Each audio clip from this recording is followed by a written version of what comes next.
வணக்கம். முருகப்பெருமானினருளால் இன்றினம் காணவிருப்பது திருப்புகழின் 56வது பாடல்.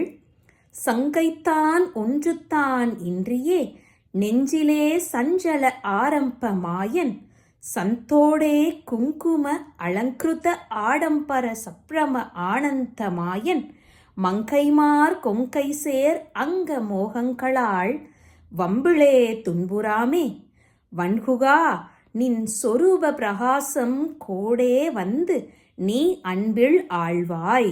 கொஞ்சமும் சந்தேகமில்லாமல் மனதில் சஞ்சலம் கொண்டுள்ள மாயையின் தொடக்கத்தில் இருந்தே அகப்பட்டவனும் சந்தனத்துடன் குங்குமம் இவைகளால் சிங்கார ஆடம்பரம் செய்து கொண்டு பரபரப்பான களிப்பும் ஆனந்தமும் கொண்ட இந்த மாயையில் அகப்பட்டவனுமாகிய நான் விளை